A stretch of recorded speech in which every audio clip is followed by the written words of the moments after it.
দেখেন, আমরা যারা বাংলাদেশী, আমাদের বাংলাদেশ থেকে সংযুক্ত আরব আমিরাতে আসতে ৪ থেকে ৫ লাখ টাকা নরমাল খরচা হয়। এবং আমাদের পার্শ্ববর্তী দেশ ইন্ডিয়া, তাদের আসতে ৭০,০০০ থেকে ১ লাখ রুপিয়া খরচা হয়।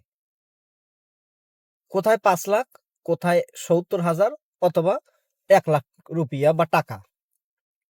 আমরা উন্নত নাকি ইন্ডিয়া উন্নত? আমাদের দেশের সিস্টেম ভালো নাকি ইন্ডিয়ার সিস্টেম ভালো?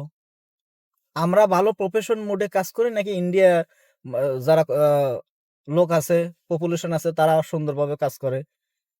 আমরা ডিসিপ্লিন মেনে চলে নাকি ইন্ডিয়া ডিসিপ্লিন মেনে চলে? এগুলো চিন্তা করতে হবে, বুঝতে হবে। আমরা শুধু অনলাইন, সোশ্যাল মিডিয়া বা চর্চা নিয়ে প্রচুর ব্যস্ত। অথচ ক্ষমতায় যেই আসে, যেই বসে, সিস্টেমের কোনো পরিবর্তন নাই। পরিবর্তন হয় শুধু দুর্নীতির পরিবর্তন।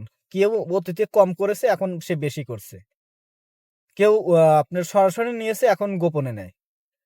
আমাদের শুধু এতটুকুই চেঞ্জ হয়েছে। এই কারণে আমাদের এই পার্শ্ববর্তী যে সমস্ত দেশ আছে, তারা ইজিলি ইন্ডিয়া, দুবাই থেকে তারা ইন্ডিয়াতে ছুটিতে যায় মাত্র ৪০০-৫০০ দিরহামে, আপ ডাউন টিকিট।